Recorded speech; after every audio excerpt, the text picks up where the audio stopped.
Okay, gentlemen. May I lead? Well, I think an introduction is in store first, is it not? Yes, I agree. Would you care to introduce us? Yeah, that'd be fine. This is the handsome, charismatic, smart Fred James, Liar. who had his own TV and radio show, and won one of the shooting competitions today. Then missed totally on the other one. I am the Kingsley. This is Bill Capel, who runs a fantastic business called Objective Experiments. And you know how engineers and scientists are real sticklers for the truth? Bill helps them design valid experiments with things like sample sizes or control groups or blinded. And he's like the Mythbusters Mythbuster. And you know how the seed doesn't fall far from the tree? His fine son David Capel is here. And David is giving music lessons. How did you acquire the knowledge for that music course you teach? Did you get a degree in music? I began to, and then realized college is BS. And Most of it. graduated early and said I'm a good musician, and who cares if I don't have a degree? Well, you say you graduated early, and now you say you don't have a degree? No, I do have a degree. I just switched majors, so I. Oh, I see. He has a degree in economics with a minor in music. Exactly. Did you encounter all the libertarian luminaries like von Mises and Friedman and Rothbard? I got lots of Keens. Oh, Yeah. College is BS. it's what? Public service announcement. Oh, Keynes, Lord Keynes. What a liar and con You man. see, Oh yes. if only I'd known you were not enjoying college, I might have been able to help. Oh. You know how you look back in life? You think, if only I'd known? Mhm. I will now reveal to you how to get a higher score on your final exams.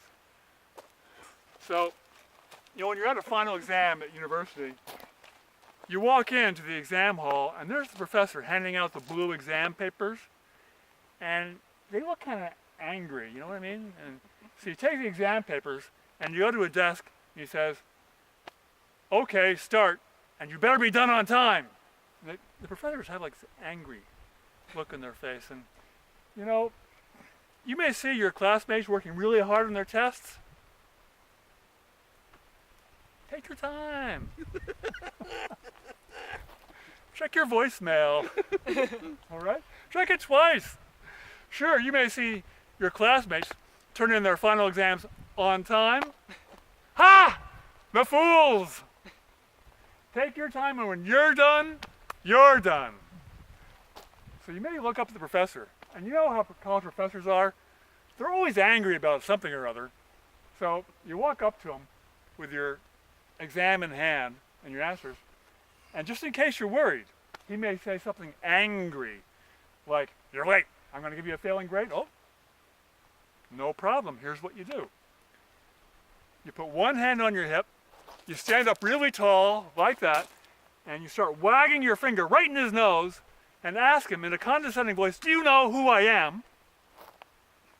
And if he says no, perfect, perfect. As quick as you can, lunge forward with your exam, lift up about half the other exams off the pile, hide yours under them, lower them down, rearrange the pile, and get out of there. But wait a minute. I heard that joke before. If you've done crummy, you'll eventually score it as crummy. So you mean my master plan is just stupid? Well, I thought you were going to find who the best student was and grab his and put your name on it or something like that.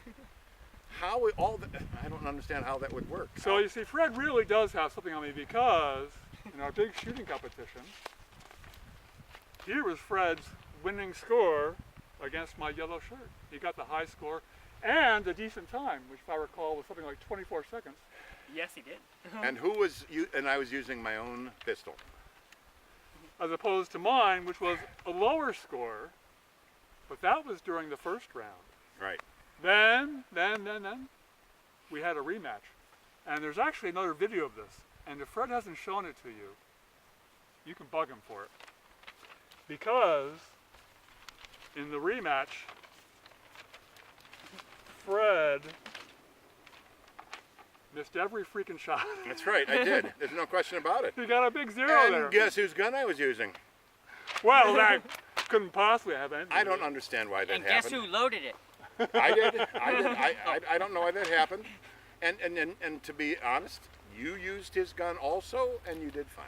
In fact, you even got a 10 in the 10 ring, or close to the 10 ring. Yeah.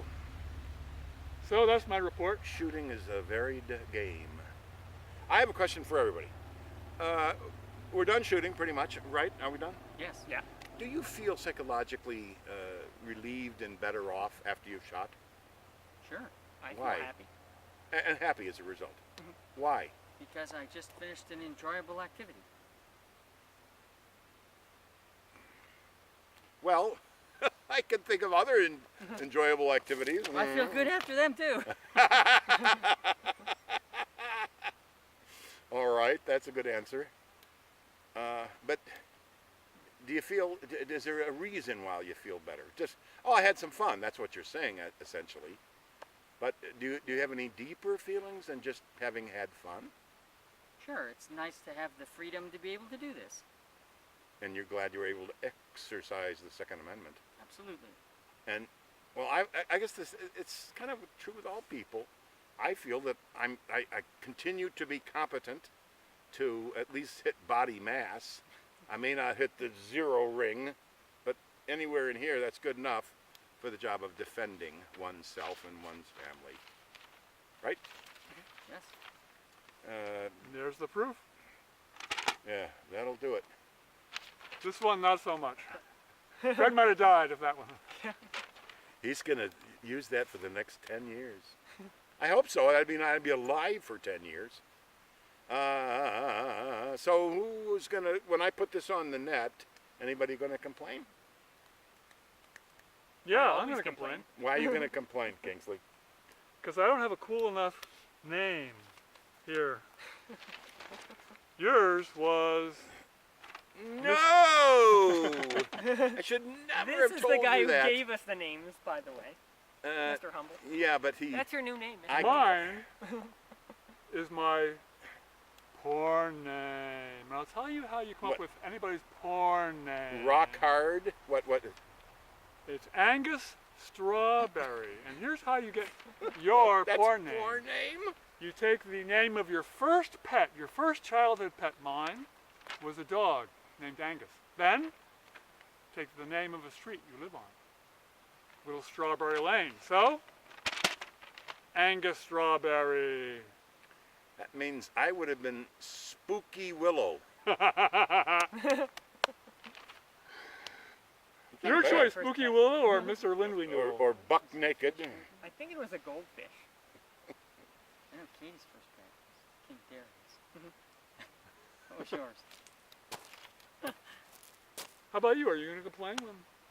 No, I I guess wish I'm I just goldfish knew how to edit it better, because I could get the walking to and from out of it. And I could take anything I don't like out of it. I don't know how to edit these at all, so I just stick them on raw. So, That'll do. and they don't get a lot of hits. They get a few hits from the people that care, but I always have a lamentation here, and that's how come the girls don't come out? Maybe they don't like sitting in a gravel pit in the broad sun on rocks for 3 hours. Shooting guns. That's Shooting a pretty guns. good guess. He say to a girl, "Hey, would you like to go out with me today?" "Well, where are we going? The movies?" "No." "Are we going to an opera?" "No." Although I'd like to. No, we're going to stand around in a gravel pit on gravel and rocks for 3 hours in the sun, shooting loud guns. Maybe not. It's like asking. There's a couple other reasons. If you find her, keep her. Yeah, yes. It's like asking a girl, "Would you like to go out and have a very special steak with me?" Name a fancy steak. Angus Strawberry. No, I was thinking of would you, my dear, like to have a sirloin steak with me? Oh, she might say, yeah. And fine, we'll go out and have dead cow together. That's the equivalent of it, I guess. Why do you guys back here shoot 22s? Is it cheaper? You have high power weapons, But you seem to specialize in 22s. Yeah, it's a lot cheaper. You know, you can shoot 122s for 8 or 10 30-06. That's correct. Well, but don't you want to check out your high power weapons a little too? Oh, sure, if I'm going hunting and I want to keep in practice, but just plunk it around. How often do you hunt, David? Maybe once a year. And what do you hunt? Deer so far. Sometimes You kill Bambi. rabbit, sometimes pheasant. And I do kill Bambi. I all kill right. Bambi. And then do you cut it up also, or do you let a professional do that? I've gotten one Bambi in my life. So my first Bambi, I allowed some generous folks to show me how it was done, and then kind of split the work. And how far from where you killed him to transport was there? In other words, how far did you have to lug the carcass? Uphill, I remember Oh, it it was was quite a a ways. ways, yeah. Yeah, that's one It reason. was probably 150 yards, and it was mostly uphill. Yeah. And then what was at the top of the hill? A car? Yes, Oh. pickup truck. You should have had a rope come down and then use a pulley. Nah. You know how they do it in Alaska? They take their skiffs, they go along the rivers, and go out about 5 in the morning before it gets light, and they kind of let themselves cruise into where the Bambi will come down to drink. And when the Bambi come down to drink, they think they see the one they want, and then they just haul it into the boat. That's it. I don't like Bambi though. It's too. What's the word for venison? Gamey? Too gamey. Yeah. Although what is good is moose. You ever had moose? I have not. Have you? I've had it a number of times. The first time I had it, I was told, "Oh, it's delicious. It'll make you forget bison or beef," and it was horrible. I hated it. So about 3 weeks later, I was at my wife's friend's house. No, it was at this libertarian guy's house, and his wife, who's a Alaska native, made beef stew, and I thought, oh boy, how am I going to be polite about this? So she said, "Do you want some?" I said, "Oh, I'll take a bowl." And she gave me this bowl, and I took a bite. And it was the best meat I ever had in my life. It was delicious. I had 3 bowls that night. Huh. And so it's really a matter of how you dress it, and how you prepare it, and then how you cook it. All 3. I had some really good lentil soup at Bill's place, maybe a few weeks ago by now. It was just lentil soup, but boy, I thought it was just delicious stuff. I've made split pea soup, Yes, you have. and you have Eaten it. eaten it, and you wanted to put anchovies in it. Remember? Actually, I did put sardines in it at Bill's, Oh, and gee. the person who brought the soup. Oh well, wait a minute. That's just crazy talk, Kingsley. And I kind of scurried away to offer to shield her from the trauma of her lentil soup being contaminated with sardines. Anyways, hey Fred, Hey, the Kingsley. what do you call a child born in a brothel? What do you call a child born in a brothel? Well, I've been hanging around with Kingsley too much. Today, I don't know, Kingsley. What is the answer? Are you ready for my stupendous answer? Yes, we are. A brothel sprout. I have to admit I'm laughing, but you already told me this joke, and I forgot it. It's still funny. It's a funny joke. I- Everybody laughs at that. I have a Everybody clean laughs. joke. I have a clean joke. Oh, I've got a good joke for you too after you finish. All right, you can go first if you want. Okay. You've heard this one. But Bill Clinton goes out to the country down in Oklahoma to a pig farm. Spends the day talking to farmers, getting to know the locals and such. And when the sun is setting, just as he's leaving, the pig farmer looks over and he sees Bill with a pig underneath his arm, sneaking out. And he confronts him and he says, "Mr. Clinton, what are you doing there with that pig?" And Bill says, "I got it for Hillary." And the pig farmer says, "Good swap." Oh, Yeah, that do is nasty but funny. Well, then my joke is has more to do with context. Okay. It's about a guy who flies to Russia. But as he gets to Alaska, he's going from Chicago to, he's going west. He goes up west and then north. And about Fairbanks, he runs out of gas, so he has to stop at the Fairbanks airport. And then my father was telling this joke. And then we all said to him, well, and my father always forgot the punchline. So he said, well, we said, why did he stop? For gas. Well, but then what? My father, you could see him trying to think of the punch. Well, so here's the punchline. He had to have an Eskimo pie. That was it. Had to have an Eskimo pie. Eskimo pie. That's all I can think of. I think that's funnier than all the jokes he ever told. I He got a had joke to have for an you. Eskimo Okay. pie. Dad's I got a joke one. for you. Okay, a doctor, a lawyer, and a statistician Oh. go deer hunting. Okay, and so they're out, and there's a buck, and the doctor says, hey, I get the first shot, And he says, okay. So he takes the first shot, and he misses just 3 feet ahead of the buck. But 3 the buck feet. doesn't run. He stays there. So the lawyer says, okay, my shot now. And he aims, and he takes his shot, and he misses just 3 feet behind the buck. And then the statistician says, we got him! That's I wasn't expecting that, but that's funny. It is. It's a good joke. Yeah, it's these are the only clean jokes we know. I don't know any others. I used to know 2 or 3, but they're eminently forgettable. I think every father goes through a phase when his kids in grammar school start to appreciate jokes, and they come home and they sit in the car, and as you're driving somewhere, all you hear is, "Why did the chicken cross the road?" And then my son would love this one.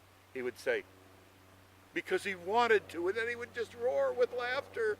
I mean, these dumb jokes we heard when we were in grammar school. Like the Eskimo They pie. ne- It they never never stops. die. Well, I think that was funny because my father was just making it up as he went. It's like a Rochois psychological test. Yes. Whatever comes out. That's right. I think they're called dad jokes now. There's actually a category Mm. of jokes called dad jokes. Let's see. The 3 of us are all dads.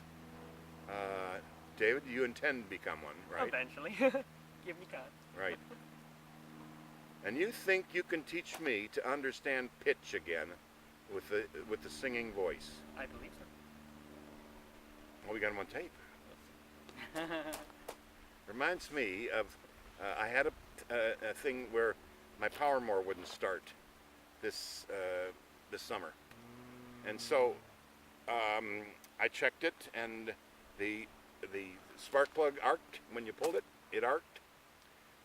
The gas was old, so I sucked the gas out with a siphon, put it in a thing, and I put new gas in. Before I did that, I dried out with a towel any potential crud in the gas tank. So I did what I could do to make sure that it had clean gas. Put clean gas in. Wouldn't start. Just wouldn't start. Wouldn't even cough.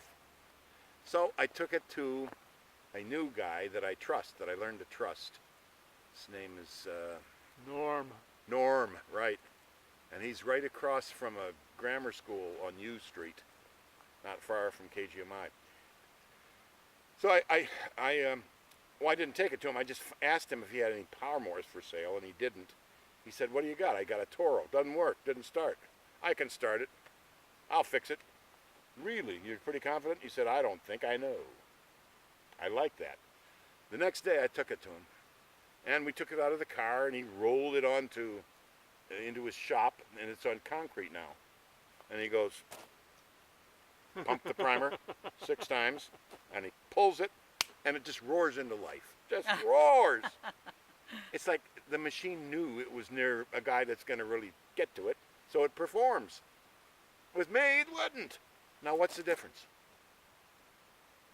I took it home. I thought, you're going to roar. Pulled it, wouldn't start. I Pulled think it. Norm is like a new Greek god of Mount Olympus. Yes. In U Street Road, where KGMI is up on the hill with her antenna, and there's Zeus and Athena and Dionysus and Norm, the god of the lawnmower. That's right. And with one mighty pull, like Thor and his hammer, he brings it to life. That's right. And then I took it home and it wouldn't work. 4 poles, 5 poles. Oh, I primed it just like he did. But I think I know what the difference was. He started it on concrete where the little blade had no opposition. And he could therefore pull it faster. And I started it on grass. It was kind of high. And so when I took it over to where it was just on gravel. First pull, it started up. So, So I have a question for you. okay. My observation has been that you have a long-standing, enjoyable hobby of mowing grass. And you've told me stories about a long time ago when you would take on some responsibility or wanted some money, you'd mow yards. And, you know, different people are interested in different things, but for some reason, mowing the grass has really resonated with you. And is it the smell of freshly cut grass or a sense of satisfaction of having, you know, defeated the grass or Defeated it, yeah. Get down there, you. Slain. Make my day, punk. or you versus the lawnmower or, you know, what? Well, there is it goes back to when I was 9. And in those days, we had these reel mowers. If you stick your finger in there, I did it. And I made 75 cents an hour when I was 9 in hot sun. And this is dry. We're sitting in a really nice weather now. Very few bugs. It's sunny, and it was hot, but it was dry. In Illinois, it's torpid. It is humid. It is miserable. Torpid? Torpid, yes. And look it up. What is it? Torpid of which you speak. And it's kind of a 20 humidity. Anyway, it was horrible. And I remember when finally I got a couple of years older, I got a full $1 an hour for working my off in the sun. And I used to cut lawns because little kids, that's what they did. And finally, in high school, we got good at it. And we had our own equipment. And we went around. We had about 15 lawns, and we did them each per week. And we got paid for it. We'd go to the beach, and we'd take our pants off because we had our bathing suits underneath. And I would always first undo my cuffs, and grass would come out. And all the girls would laugh at me for that. Uh-huh. But I got good at it. I learned how to do it. And in Alaska, I had this lawn where I would cut it this way with this lawnmower that, anyway, that's a long story. And then I would cut it at a 45-degree angle that way. So it ended up looking like like the infield of a professional baseball. Can you picture that in your mind? This green stuff that's always crisscrossed so beautifully. It's almost like an artistic Yes. pleasure in doing a Yes, good job. that's the way I got. Yeah. And people would stop, how'd you do that? I said, very simple. You go this way, then you go 45-degree angle. And it doesn't take much longer because you use the full width of the thing. So, yeah. And I think it's beautiful. I think grass is beautiful. Fair enough. And that's, I'll stick to that. That's your story, and you're sticking to it. Absolutely. You guys in, you live over that way, right? Yes. Bill, do you have a lawn? No. So you don't have Oh, to. what about that meadow. backyard? Don't you have some grass in your backyard? Wild grass. It's a meadow. Yes. Ah, meadow. I love it. So back when I was a teenager, we didn't have gas mowers. We didn't even use the rotary mower.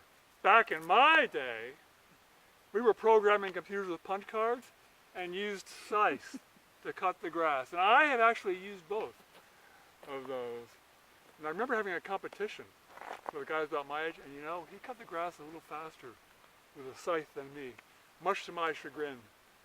We were out there in the hot sun. This was in Toledo, Ohio, working on an oil pipeline. And they had to cut the grass too, and there were these mounds of dirt, which I assume were intended to catch spilled oil, but the grass grew on a slope which lawnmowers could not cut because it was so steep. So they sent us college kids out there with these metal scythes, and we would cut the grass with those. All right. Interesting. Well, I think more interesting to our potential audience is, because all my best friends are libertarians, and they're atheists. I love that word. and the older I get, the more anti-socialist, anti-state, and anti-religion I get. Because those things are hurting us. They hurt mankind. They make them think poorly. They make them us against you, that type of mentality. And they cheapen life. And they do so conning us as if they're making us good for life. But they don't. It's the exact opposite. And I was wondering if what I'm saying now is embarrassing to you, or are you applauding me, actually? Go ahead, Bill. To whom are you speaking? Anyone Oh. of you three. No, you're not embarrassing me. It's I don't know. I think it depends on the person. Some people can follow a religion and be perfectly fine and not have an us against them attitude. It depends on the person. I think it depends a lot on the religion as well. If you have a religion that says kill all the non-believers, it's going to be a lot worse than if it's tolerate other people and do your own thing. How about if your religion says abortion is wrong, therefore kill abortionists, as the Christian religion does? No, I don't personally believe that, but yeah, that's tricky when the religion says do something that's incorrect. If all the Christians actually followed the Bible, well, we would have people beheaded. We would have slaves. We're allowed by the Bible to have Canadian slaves. They're foreigners. And if they took them literally, this place would be Jerusalem 0 AD. I mean, it would go back. So we don't. We don't follow the Bible. We are selective. We've got rid of those stupid things. Which is technically good. Yes, of course. So it's best that the religious people are unfaithful to their own religion, so to speak. Oh, they ignore what they realize is completely idiotic. Yeah. You have not spoken. I'll tell you a little story. Back when I was getting to know Fred, it was when Ron Paul was running for president. And we were at a meeting of Ron Paul supporters. And somebody who was running the meeting said, okay, and now we'll all say a prayer to start the meeting. And I had always been like a closet atheist. But then, after he said that, I hear this voice. Hey, that's Fred. What's Fred saying? Fred's saying, oh, come on. I don't believe in God. I don't want to pray. Don't do this to us. And I was shocked that he would call out this,